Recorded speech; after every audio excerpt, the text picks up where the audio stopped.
Learned a family secret a few months ago, and it's been on my mind due to the holiday. I lost my mother when I was very young, and my father remarried to the woman I grew up calling Mom. Mom has an older son and a daughter who is about 12 years older than me. It was never a secret that Mom wasn't my biological mother.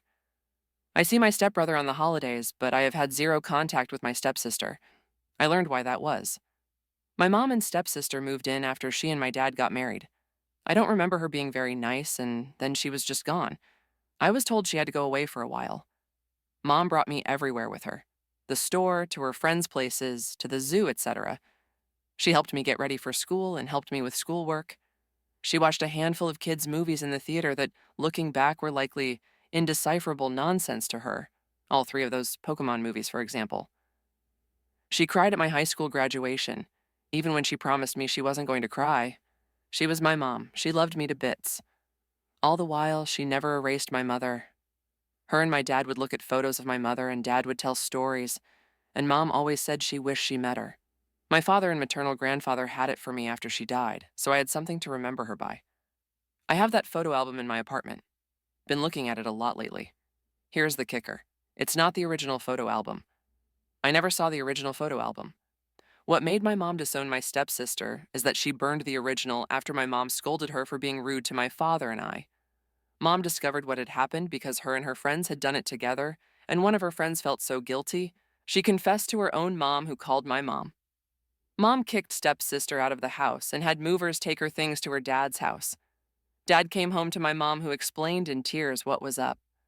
She and my dad then went around to family, friends close and distant, and even my mother's alma mater to look for photos of my mom to try to make a new album. Dad told me everyone in the lives had risen to occasion, and they were able to build a new album, even if some of the original photos and Polaroids were gone forever. They had new photos from Mom's college friends. I asked Dad if my stepsister ever apologized or tried to reach out, and he confirmed she tried, but Mom fundamentally wants nothing to do with her. I thought a lot about forgiveness and family these last few months.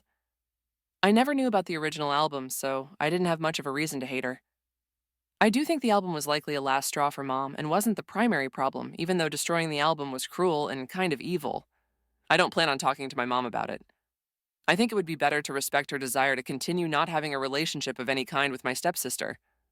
My only plan is to make sure to give both of my folks big hugs.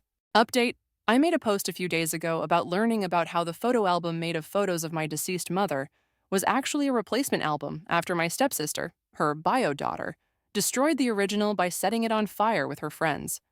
This led to my mom, I call my stepmom Mom, going no contact with my stepsister. I was just getting something off my chest, was surprised by the responses I got. I texted my mom that I knew about what happened and asked if I could call her to talk about it. We talked and did clarify some things my dad likely forgot. Even before she had started seeing my dad, my mom and stepsister were having problems. Her ex-husband was a fair-weather parent and wasn't very supportive. My stepsister, during her last 2 years of high school, became part of a clique of girls who were always in trouble. Mom had to field several accusations of bullying and otherwise poor behavior. She tried to get her into counseling or therapy, but she refused point blank, and at a certain point, you can't force someone if they don't want to go into therapy. She tried grounding her and taking away privileges. She had also been lying about applying to colleges, so the final few months before graduation were a mad dash to apply for schools before throwing the towel and having her apply to community college. When she married my dad and moved the both of them into my dad's house, the only expectations my mother gave her were be nice and be tidy. She was never expected to babysit me. Well, she couldn't follow those guidelines and clashed almost every day with my mom and dad and would raise her voice at me, I had been 6 years old, for watching TV or playing in the backyard. My stepsister only lived that house for over a month before my mom sent her away. The breaking point was reached even before the photo album. My mom told her ex-husband he had to take her for a while. Stepsis was pissed because her father lived an hour away and she wouldn't be able to see her friends, but Mom put her foot down that she couldn't stay there with the way she had been treating everyone. My stepsister must have found the album and called her friends to meet up with her, where they burned it in a bonfire. When Mom asked why on earth she did it, my stepsis thought it would be funny to take something from my father and I that we would miss. Mom ended up kicking her out right there and calling movers that day. She was furious and upset and felt the two of them having some distance apart would be for the best. Mom was also panicking because she thought her marriage had just gone up in flames. However, my father never blamed my mom for what had happened. Mom told me she just didn't have the desire to reconnect with my stepsister when she reached out a few years ago. She can't let go of my stepsister's deliberate cruelty to not just her and my father, but to me. My stepsister was an adult when she did what she did. In her absence, she had a wonderful husband and two sons, my older stepbrother and I, who were kind to her. My relatives all loved her. She admitted that her mental health had improved considerably without my stepsister around. She had wanted to prioritize the people in her life who weren't toxic. She assured me she hadn't left her with nothing.